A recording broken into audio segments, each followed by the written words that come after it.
present, and so I guess it was meant to be.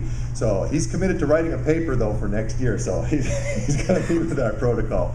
So it's wonderful to have you here, and thank you for coming in the last minute and telling us a little bit about light today, Dave. All right. Thanks, great. Thank you. Do I get that? Yep, I'll get it up. The clicker should be on the stand, and I'll be caught up. A lot of water up here. That's good. Did you take it with you? I'm not seeing it here.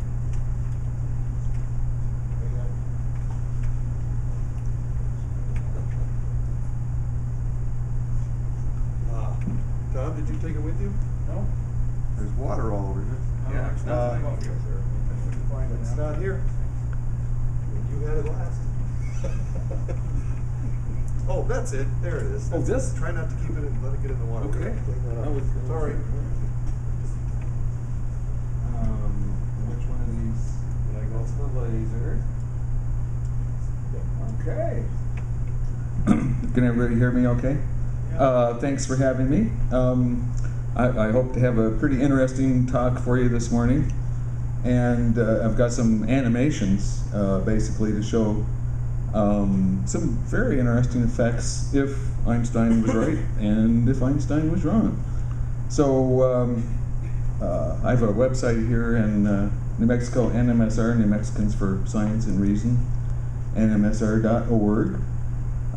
So today I'll be talking about time dilation and length contraction, and also the Twin Paradox, and some really interesting stuff on binary stars that allows you to directly look at the effects of light having a constant speed or having the speed of the source or the observer be part of that.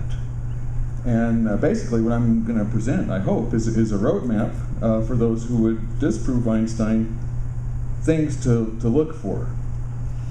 And I'm going to use two simple concepts. I've been developing this for quite some time. And basically, my goal is to avoid getting bogged down in the Lorentz equations. What I'm going to be showing is certainly consistent with the Lorentz equations, but I've got a couple concepts that allow you to wrap your brain around it without getting lost in the algebra, as it were. Simple concept number one, so I've got two concepts. It's a lot like radar ranging. Basically, you have a pulse you emit from some source. It travels through space at a constant fixed speed. It bounces off some object and returns at that same speed.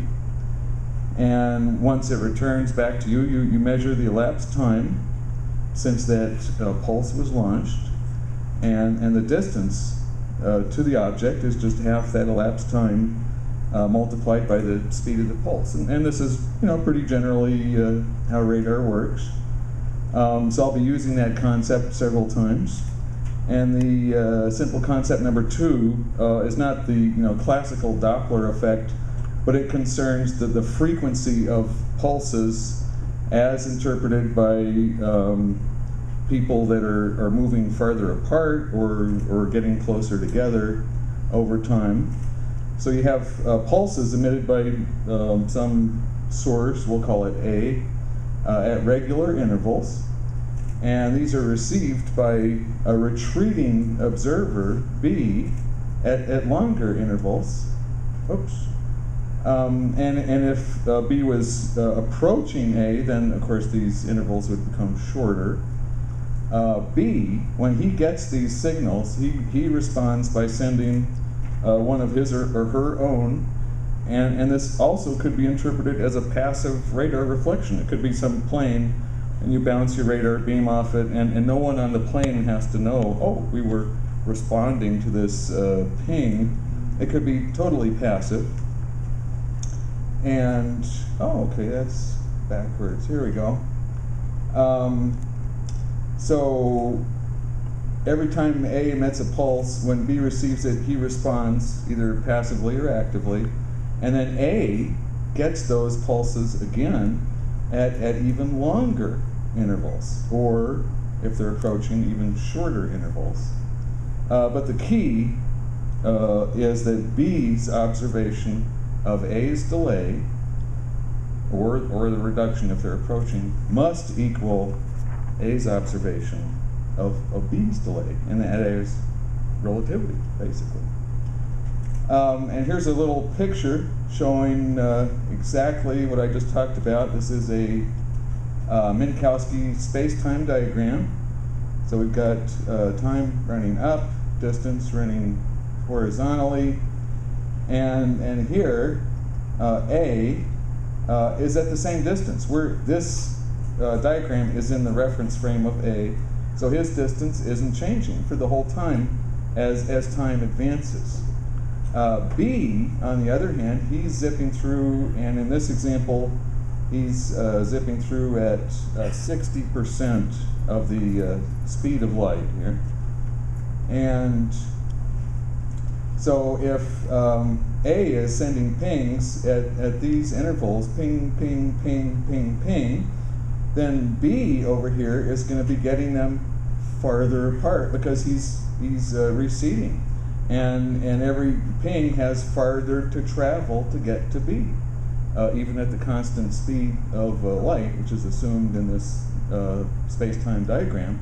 So if A is pinging, ping, ping, ping, ping, ping, B is receiving them slower, ping, ping, ping, ping, ping, and then as B responds and A receives these back, his reception is even slower, ping, ping, ping, and the ratio of what A receives to what B was sending is exactly the same, has to be the same as what B was receiving compared to what A was originally sending.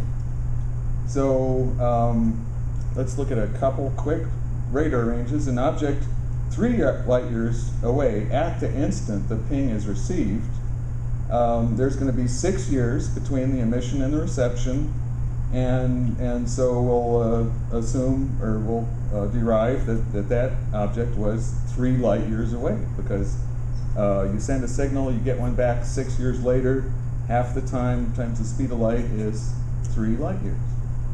If the object was 6 light years away, there would be 12 years between emission and reception. So here's how this leads to an intuitive explanation of time dilation. So here I've got A emitting pulses at 2 years, at 4 years, at 8 years, and B receives this 2-year pulse at a certain time. And basically what we really need to consider is we don't know what time B is actually receiving things, but we know, these 2 pulses were generated at 2 and 4 years and received at 8 and 16 years. That's the key here. So by symmetry, the delay that B observes for A signals, T2 over T1, must equal the delay A sees for B signals, T3 over T2. So there's T1, 2 years there, and here's the return, 8 years, and this is the unknown. What is that? And the point here is, by relativity, T3 to T2, whatever it is, has to equal T2 to T1, and we know T3 and T1. So we can just do a very tiny little bit of algebra and find that T2 has to be the square root of 16, or 8 times 2.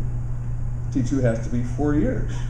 So basically, what we've done here is demonstrate that the time T2 observed between the 2 and 4 year pings is 4 years. So where's the time dilation?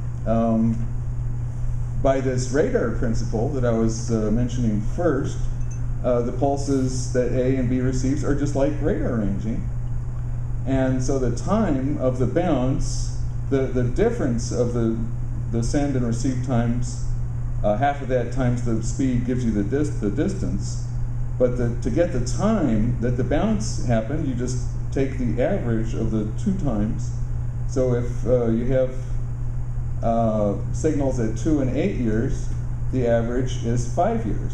And 2 plus 3 is 5, and 8 minus 3 is 5. So this first bounce happened in A's reference frame at 5 years, and the second bounce, 4 plus 16, that adds to 20, 20 divided by 2 is 10. That second bounce happened at 10 years. So 10 years for the second bounce, 5 years for the first bounce. The time interval, 5 years. 10 minus 5 is 5 years. And there's your time dilation. What the stay-at-home person measured as 5 years, the traveler measured as 4 years. So his time was dilated. And there's the classical expression for that. And I've got these slides. I don't have my paper, but I did upload this PDF of this very presentation on the files area of the NPA website. So you can look at this at your leisure. So I'm going to have to dash through it pretty fast. Well, basically this shows you with some colors the numbers that I was looking at. Here's a movie, showing this simulation. And basically at 5 years, that red light catches up to A or B, and he sends it back. And it arrives back at 8 years. Meanwhile, at 10 years, another signal arrives at B, and he sends that back. And that's not going to arrive till 16 years. And there you go. So you can watch these movies. They're all linked from the PDF. Here's a good question. What if B was approaching A? Would you still have time dilation? And the answer is yes. Basically, the thing is just in reverse. You have longer pulses originally emitted, shorter on the receiving end, but the ratio of this to this has to equal ratio of that to that, which leads to that being 4. And when you do the radar arranging thing, the times work out to 5 years in A's reference frame, 4 years. So there's time dilation, whether or not these guys are receding from each other or approaching each other. And so at 20 years, we've got that pulse. At 25, there's the 4-year for the traveler, and the 5 years for the stay-at-home. Time dilation, still, again. And it has to be that way by symmetry. So length contraction, usually people think of length contraction as this contraction of an object that you're observing, and this would be incredibly hard to measure. You'd have to do all sorts of elaborate simulations on how long that ray of light from the corner would actually take to get to your eye. Extremely hard. The important length contraction is the contraction that you observe through the space you're traveling through. If we were speeding through some neighborhood, the dimensions of that neighborhood would be contracted to us because of our great speed. And that length, we just put our odometer on and see how far we travel. That is the easy measurement. So here's some numbers to throw out. If I had a speed of, go back, 0.9995 c, the gamma factor would work out to be over 30, the 1 over squared or 1 minus v squared over c squared. A time of 6.3 microseconds would be dilated to almost 200 microseconds, 31 times longer. And a distance of 60 kilometers would be contracted to under 2 kilometers. So let's see where this happens. I actually have some data for you. Here's 3 experiments. Everything starts with some muons. Up here is 60 kilometers up in the sky as the cosmic rays hit the Earth's atmosphere and create these short-lived muon particles which are traveling downward toward the Earth at, you might as well call it the speed of light. It's so close to the speed of light. On the Earth's, in classical physics, we would have 60 kilometers at 300,000 kilometers per second. That would take 200 microseconds. Whoops, wrong way. So in the classical world, that distance of 60 kilometers, the trip would take 200 microseconds, 128 half-lives of the muon, which decays in just 1.5 microseconds half-life, 0%. After 128 half-lives, you're going to get nothing, 0 on the ground. But we can measure muons on the ground. How come? Here's the relativistic explanation. In the muon's reference frame, the muon only travels 2 kilometers. That's where the length contraction comes in the muon's reference frame. And to travel 2 kilometers at the speed of light takes 6.3 microseconds, about 4 half-lives. 6% of these muons reach the ground. Whereas in the Earth's reference frame, the muon travels 60 kilometers. It takes the whole 200 microseconds, but because of time dilation, that trip only, the muon is experiencing a time of 4 half-lives, and where we would observe it as 128, and so in 4 half-lives, 6%. This demonstrates one of the, the 2 postulates of special relativity. 1, constancy of light speed. This demonstrates that in all reference frames, the laws of physics are the same. Here's the muon reference frame, and here we see length contraction. In the Earth reference frame, we see the time dilation. You don't see these in the same reference frames. You see them in different reference frames. So, hope that's interesting. And here's some data which you can consult the PowerPoint file to track down the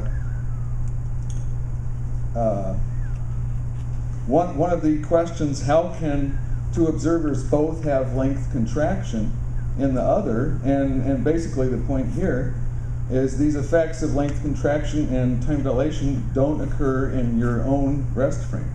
They're only what you observe in the moving frames.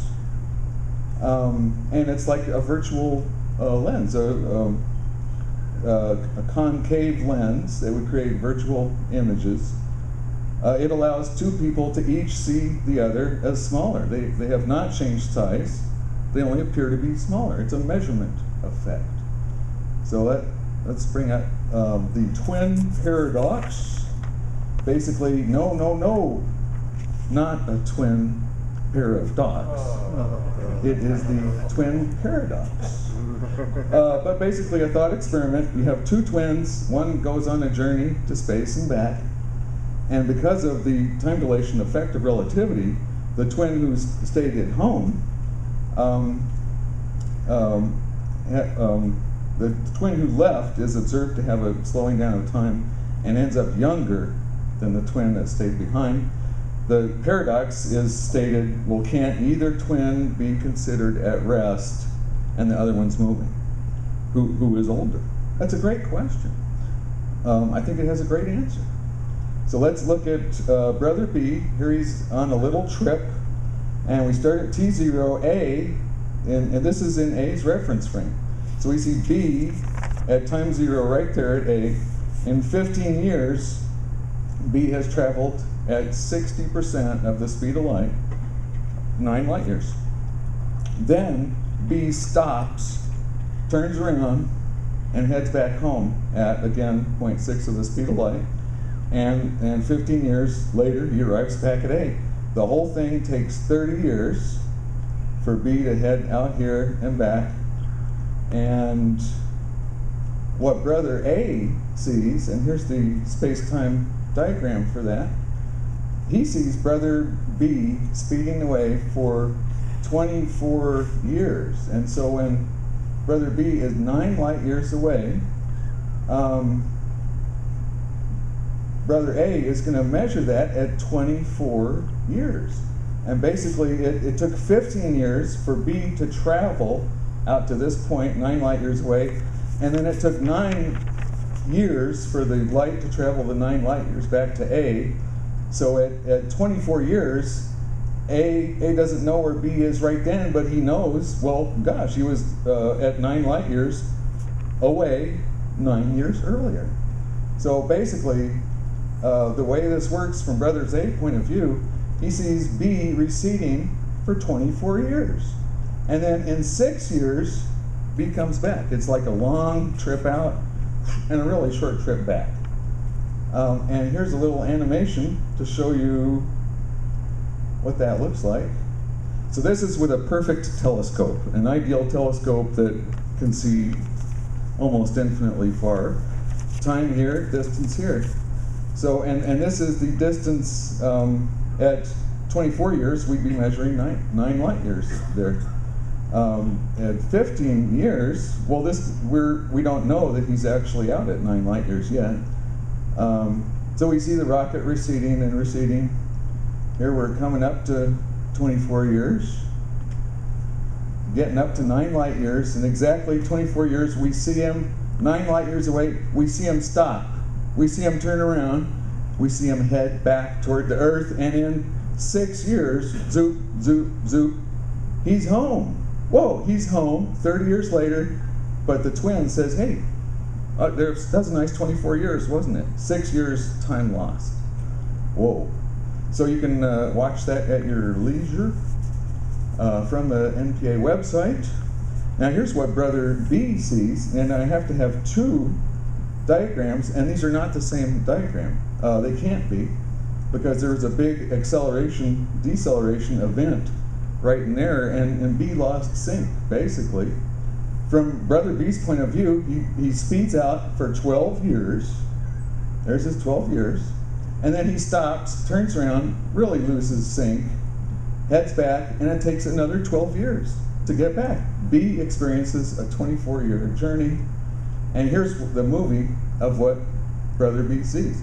A is in the space station. B was in the spaceship.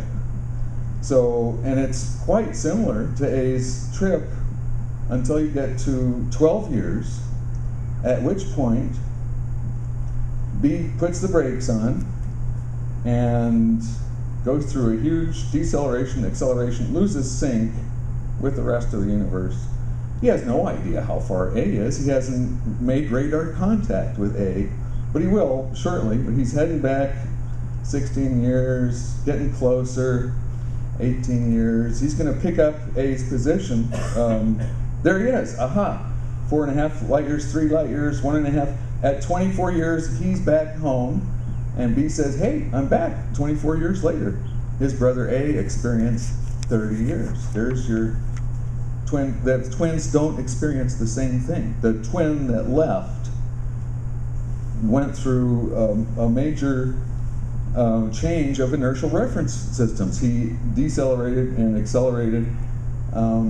So that's the difference. Now, one of my things I've been doing is looking at what would happen if Einstein was wrong. What would this first movie turn out like if classical physics was correct and light had the speed of the source? So here, you'll notice that these numbers are advancing slower. This light from the ship is coming at us at 40% of the speed of light, because the ship is receding at 60%, and he shoots a light beam at us. It's only going to be traveling at 40%. So these numbers are going to be much smaller just because of the delay of the light. So here we go. Some interesting things happen in about 20 years. But we see him receding, and then suddenly we see the incoming ship, because the incoming ship, that light is coming toward us at 1.6 of the speed of light, faster than light.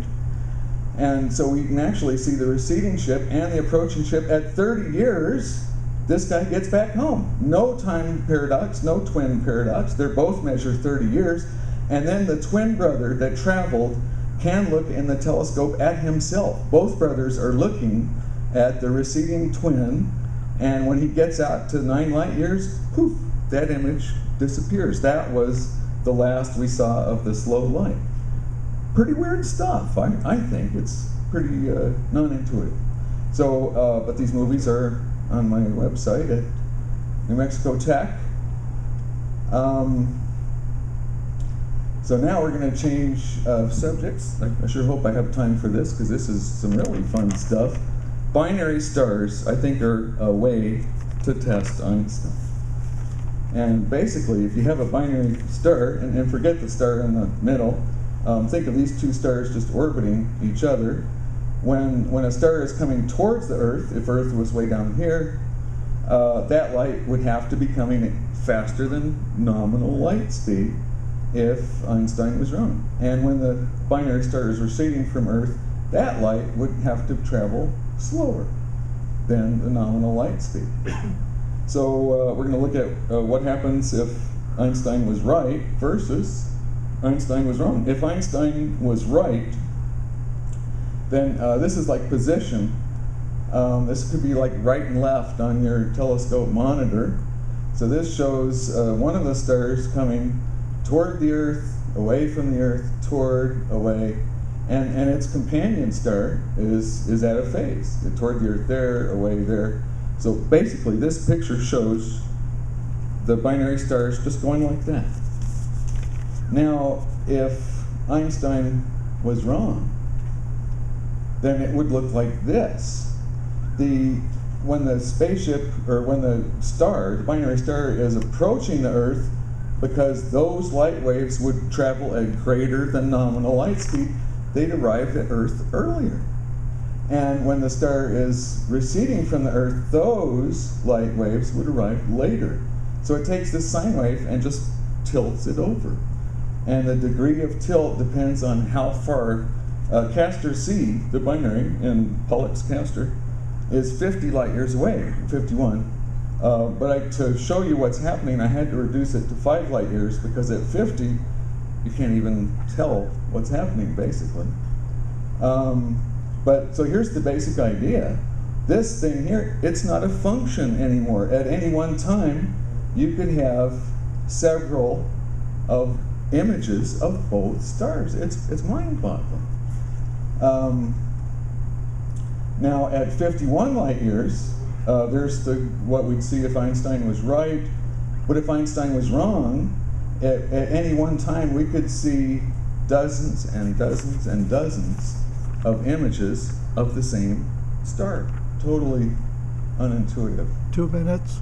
2 minutes, okay. Let's see some movies. The actual measurements of Castor C binary stars, and this is from some 1925 radar data, Doppler shift data. It sure resembles the first graph. Does not look skewed or anything. There's the reference for you to check up on. What would it look like? Got some cool math to, took me a while to write this Python program. Here, if Einstein was right, we see the binary stars orbiting, just like we'd expect. And they're moving left and right. We can see the stars moving to the left and to the right. Now, if Einstein was wrong, and Castor C was only 5 light years away, and I adjusted the orbit just to make it come out a little cleaner here, 1 day instead of 0.8 days. But here we see stars appearing on the left, moving to the right, and one thing to notice is, hey, here that red star is overtaking the blue star, and then here the blue star is overtaking the red star. The one that's doing the overtaking is approaching the Earth. The one that's being overtaken is receding from Earth, and we never see the receding ones actually going the direction they're going. Everybody's moving to the right. It's totally non-intuitive. And here's the picture. At any one time, we could see 1, 2, 3 red stars and 1 blue. The slope here, all the slopes are sort of from left to right, but faster, slower. So I'll let you, now here's what, at 51 light years, you'd have dozens and dozens of images. So my point to people Now this Castor C, it's so small, it's hard to resolve that image. There's a lot of binary stars. There's more binary stars than regular stars. And this effect is amplified by distance. So I'm sure there are binary stars out there that could be resolved telescopically over time, and with their great distance in light years, you would see this effect. And so this is a test of Einstein being right or wrong. In conclusion, why relativity? Why does it work? We've already seen Maxwell's equations. Stick a balloon to the wall, stick a magnet on your refrigerator, make an electromagnet, or do whatever, and this is your radios. Changing the magnetic field makes for a voltage. And when you put those together, you get the famous light equation, but this involves derivatives in space, x, and time. And the way the light works, the changes in space affect the changes in time. So, and this, of course, C is 1 over the electric permittivity constant and the product of the magnetic constant. What if the Flash could catch up to a light wave? What if he could go the speed of light? Then he'd be in this picture, and he would see utterly static electromagnetic waves. The time dependence would disappear, and the spatial dependence would have to disappear. It would collapse. This could never be. The Flash could never catch up to the light wave, because if he did, there would be no longer a wave equation. So I think that's why relativity happens. And conclusion may not be too popular here, but I think it's warranted. 670 million miles an hour, not just a good idea, it's the law. All right. Thank you. Yeah, hope it gave you something to think about. We're even. We're even. We're done. I think we're out of time for questions. Oh, okay. All right. Thank you very much. All right.